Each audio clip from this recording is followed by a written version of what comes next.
Hola, en la parte número 6 de edificios eficientes discutiremos sobre sistemas unitarios de climatización o aire acondicionado.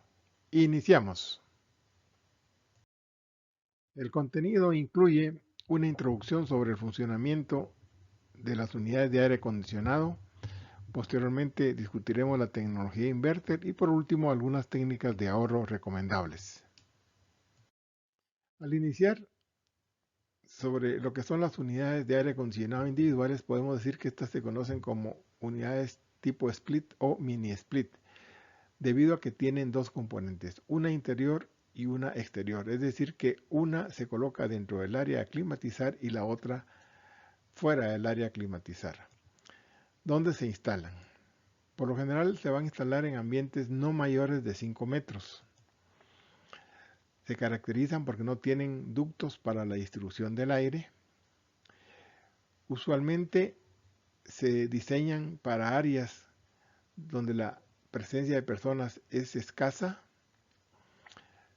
Se diseñan para funcionar en periodos determinados de tiempo, no de manera continua.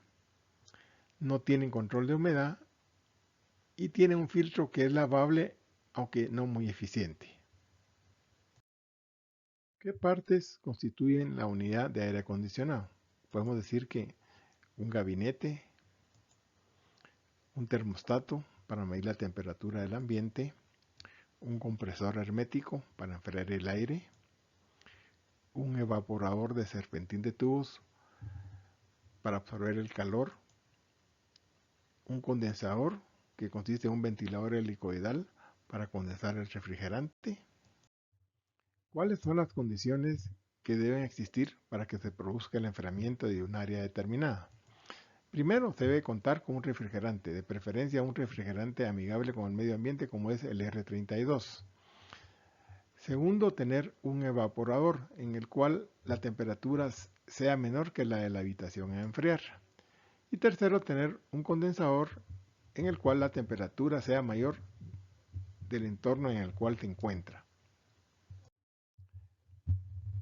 Para el proceso de climatización de un área determinada, además del evaporador y el condensador, se requieren dos dispositivos adicionales, una válvula de expansión y un compresor.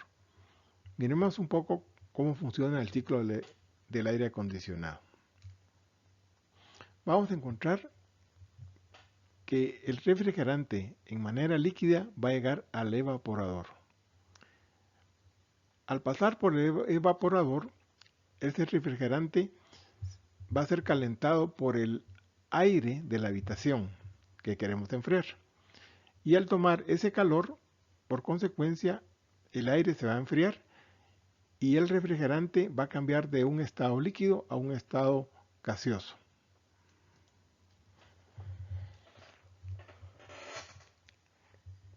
Posteriormente, ese refrigerante va a llegar al compresor de manera gaseosa, es decir, idealmente que todo este refrigerante se convierta en vapor o gas. Ahí va a ser elevada su temperatura y su presión para luego salir y llegar al condensador.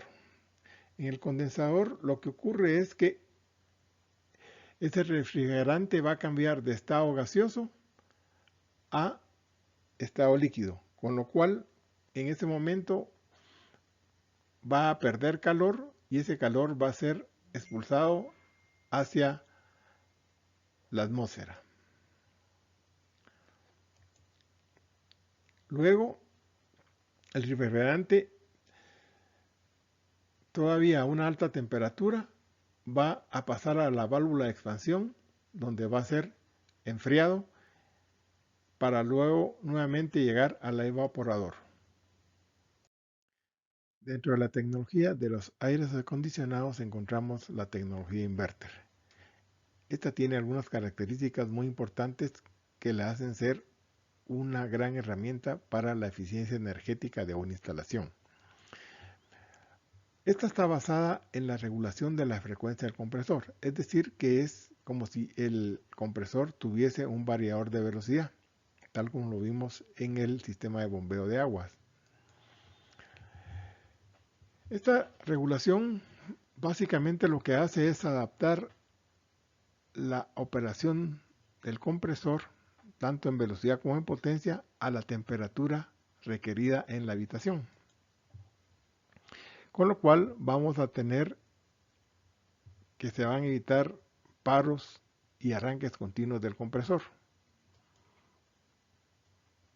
Dicho de otra manera, el compresor va a operar de manera continua, pero de manera muy regulada o muy controlada. Y esto nos da al final ahorros interesantes en energía. Vamos a encontrar que dependiendo del fabricante, estos ahorros pueden estar entre un 40 a un 50% respecto a la utilización de equipos convencionales. Una de las condiciones importantes de la tecnología inverter es que los equipos no se deben de utilizar como que fueran equipos convencionales. ¿Qué queremos decir con esto? En primer término, vamos a decir que un equipo de tecnología inverter debe ser manejado por el termostato. Con lo cual se deben de evitar enfriamientos acelerados en la habitación y también paradas repentinas por exceso de frío.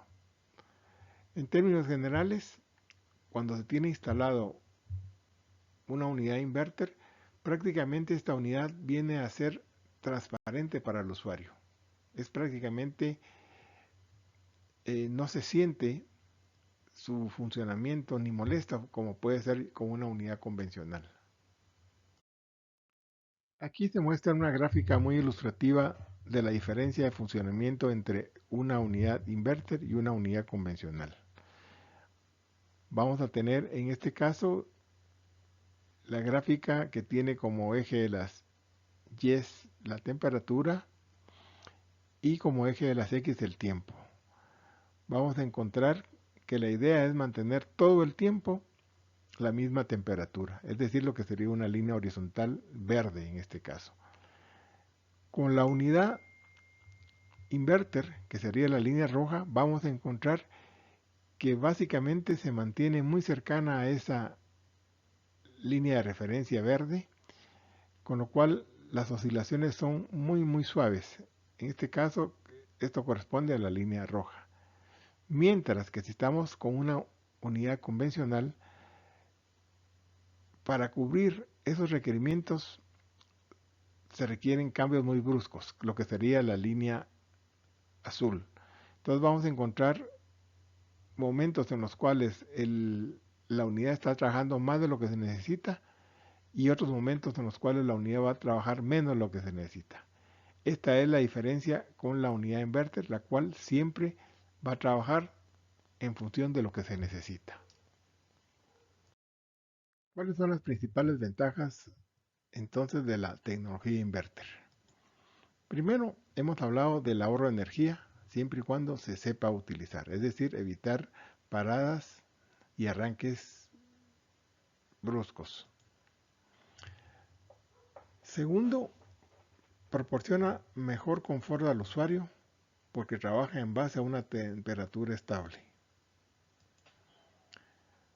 Tercero, el equipo, como es bastante constante su operación, provoca niveles muy bajos de ruido, es decir, alrededor de 20 decibeles. También, por consecuencia, los esfuerzos mecánicos van a ser bastante menores que en los casos de las unidades convencionales, por lo cual su vida útil va a ser mayor. Y, por consecuencia, aunque no sea una unidad necesariamente que trabaje 24/7, va a ser más apropiado para usos de larga duración.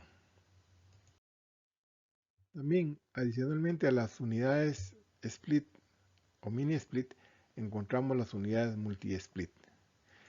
Estas unidades básicamente lo que hacen es que utilizan varios evaporadores con un solo condensador, es decir, que pueden climatizar diferentes áreas con un solo condensador, lo cual nos provoca ahorro en la instalación, ahorro de espacio y que todo va a trabajar con un solo compresor.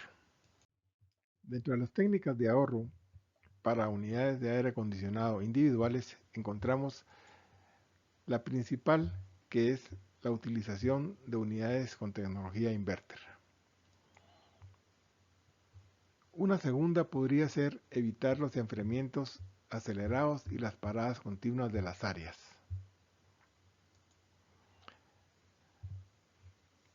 Como tercer técnica podemos sugerir la programación de la operación, es decir, arrancar una hora después y parar una hora antes de la jornada o del tiempo en el cual se quiere climatizar un área determinada. La siguiente técnica es circular el aire frío uniformemente por todo el área.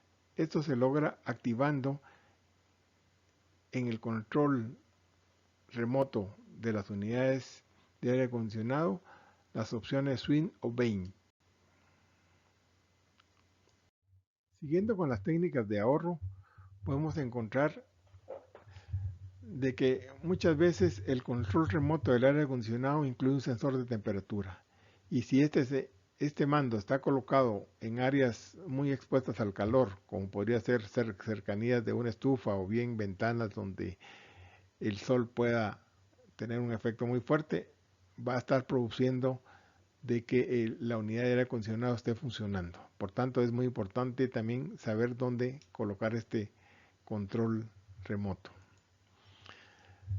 Es también importante que la temperatura de arranque esté entre un rango entre 21 grados a 24 grados centígrados. Temperaturas fuera de este rango, pues de alguna manera van a provocar mucha incomodidad a las personas que estén en el área. Es también importante utilizar el modo standby, es decir, cuando la unidad no detecte que existan personas dentro del área, pues automáticamente se apague. Aquí estamos hablando de las diferentes referencias que nos han servido para producir este vídeo. Y únicamente queremos darles las gracias por su atención. Cualquier comentario o consulta puede realizarlo a través de la dirección de correo que se adjunta. Muchas gracias.